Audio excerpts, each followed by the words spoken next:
Welcome to Atlanta Tarot. This is the tarot forecast for Virgo for the month of May, including late April 2023.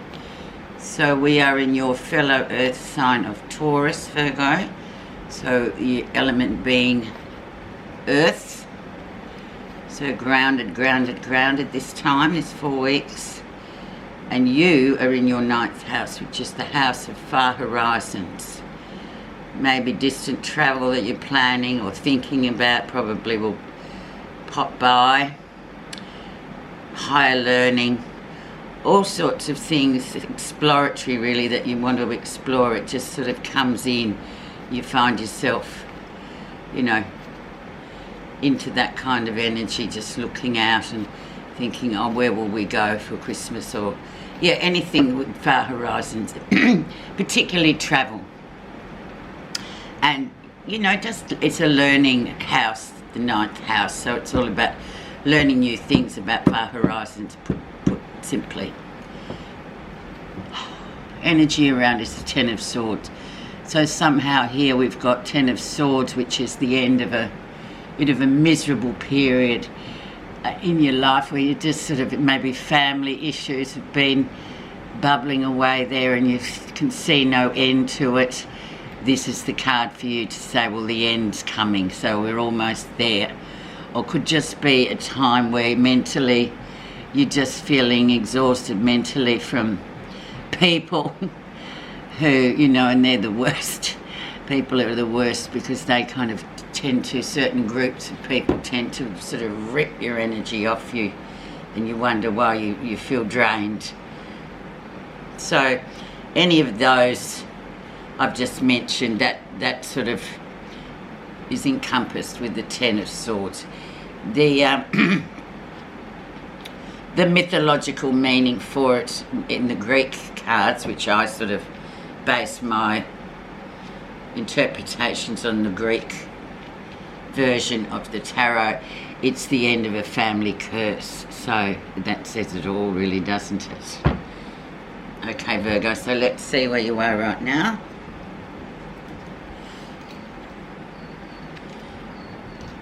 Two of Cups.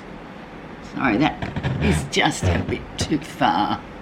So Two of Cups, the card of the soulmate, Virgo. So, as you know, soulmates are there. They are our sort of hand in glove, perfect fit. But then again, also on the other side of it, they can be teaching us great painful lessons as well. So, like it or not, it's not the Hollywood fairy tale of, oh, happily ever after. It's about sort of, this is the person, a person you connect with that kind of teaches you things, and vice versa. So let's see what's going on with this Two of Cups and how it got here, what influenced it to get here, and also with this card, the influencing card, it'll tell you, it'll influence the rest of the reading as well. So the influence of the Two of Cups in the reading is the 9 of Swords. So just a 9 of Swords is, once again, swords, so that's that mental energy. And for you as Virgoans, that's difficult because you're very much earth people, practical people, detail people.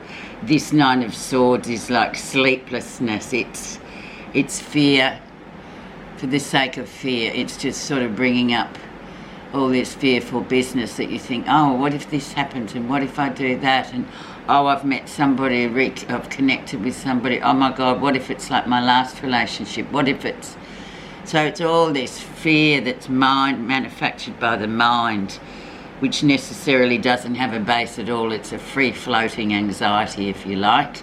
So you've got to kind of do something to get to the bottom of that, because that will prevail over the next 4 weeks, actually. That will be that time where you're just like, oh my God, And don't forget too, Virgo, we've got a big eclipse coming up on the 20th of April, which is 4 days away. And that is, this is a very strong eclipse, so it's going to be bringing out a lot of things that have been hidden. So look out for that. let's see what March, April was bringing in for you. The background, and still is relevant now. Temperance. Divine timing. So divine timing is really important, because that is where things happen as they're meant to happen, not when festy little human beings try to make things happen and then get all snooty because they don't get what they want when they wanted it. It doesn't work like that. But when we have the appearance of the Temperance card, which is a major card, so it carries a lot of weight, it's sort of saying this is the right time. The timing is right for this. So of course you're going to be a bit fearful, especially with the Soulmate card, because it does conjure up that sort of, yeah, for some people it's like, oh, you know, I'll be in a relationship, oh, my last one was horrible, so, oh, I don't want to go there anymore. But this is right, divine timing is there sitting on top of it. And this is also the, the card for Sagittarius, which is the 9th house, which is far horizon. So it's about looking out and beyond things, like expanding your vision of what is in this big wide world we live in. So very interesting there, Virgo. Right timing. Timing is right. So let's see. Recent influences, and we have the 6 of Wands. So ostensibly things are going really well for you. According to the 6 of Wands, things are good. Success, ongoing success. So you kind of work-wise and just generally you're doing really well in your sort of life as you're living it. Everything seems to be just moving along nicely with the Wands, and the Wands is always action and forward moving energy, so it's not like you're stuck in a hole or anything, even though you may have thought you are. This one sort of dispels that and says, no, well, that's just your mind running mad with you. Nice card too there. Okay, the lesson you'll be learning in this 4 weeks. Ooh, the card of deceit. Now, is it you that's deceiving you, or is this a person that's deceiving you or jealous of you? As you can see, Virgo, it's not particularly, it's a kind of a very dark card, and that bird certainly doesn't make matters any better. We look at it, it's quite a dark looking thing, isn't it? It's not, it doesn't engender you to feel like, oh, what a happiness card. So once again, mind energy with swords. So yeah, there's a lot of, yeah, jealousy or deceit going on, or someone could be in the throes of deceiving you, or you feel like they are. So there's a lot of mind energy going on here, but I think later we'll try and put one on there. I'll put it on now and we'll read it later, just to see.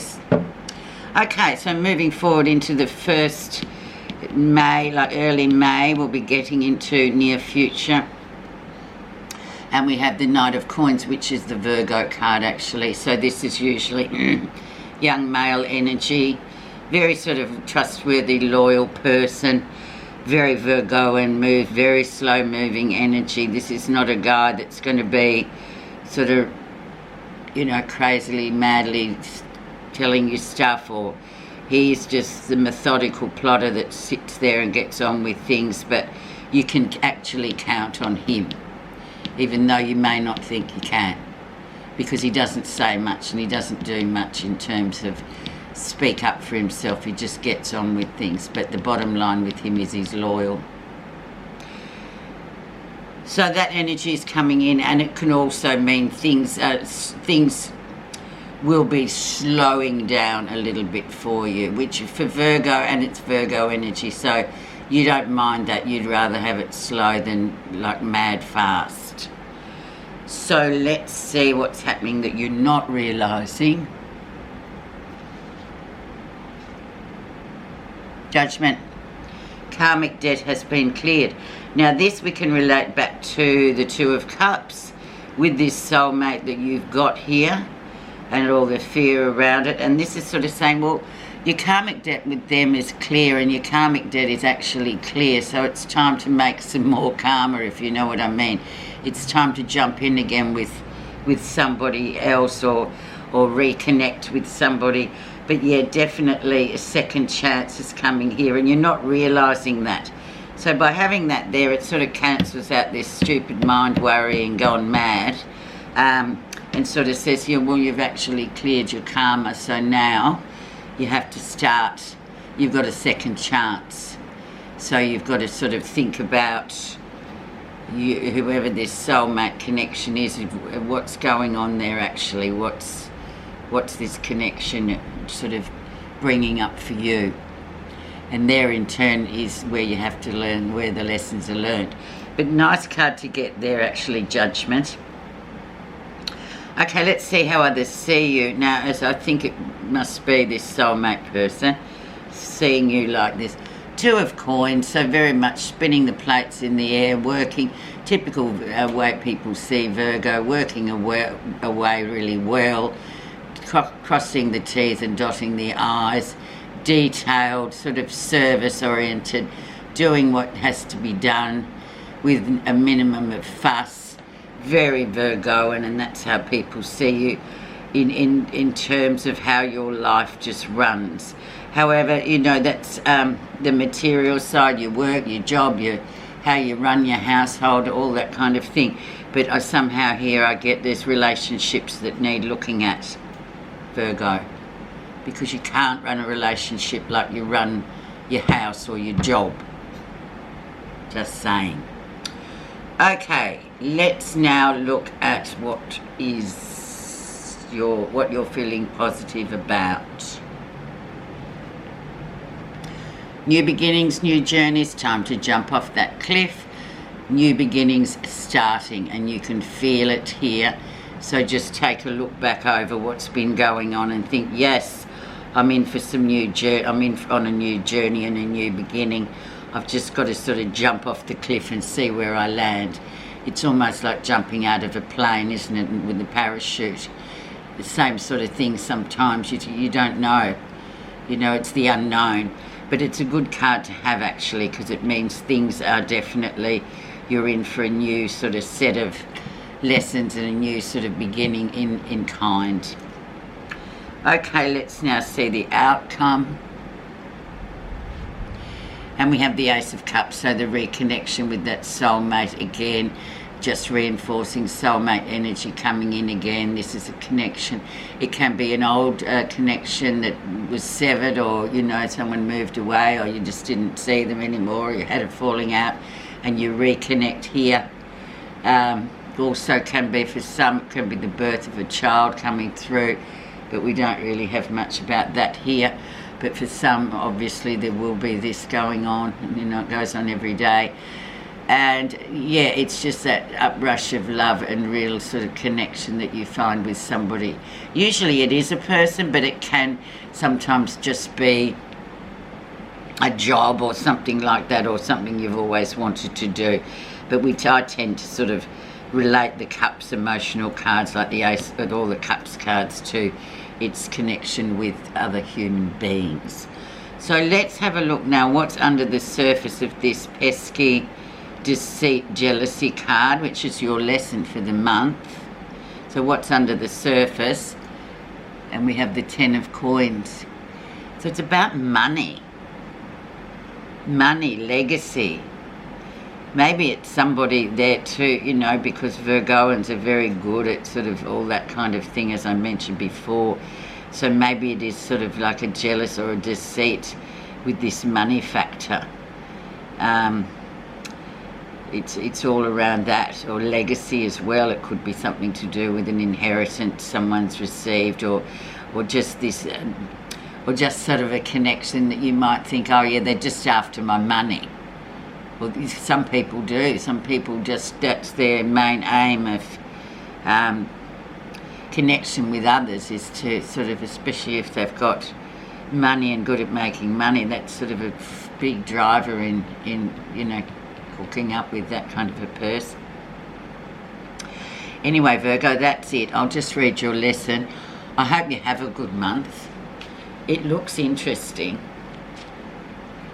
Lots of things going on. But remember divine timing as well. and the difficult period is finished, so you know that's behind you, or will be by the time you read this, hear this. So you've got renunciation, which just means letting go. Give up all ideas about yourself and simply be. There is a great difference between struggling in life and loving life. The practicing of renunciation or voluntarily letting go will help you end this struggle and make loving life possible. There you go, Virgo. Have a wonderful month. Thank you very much for listening.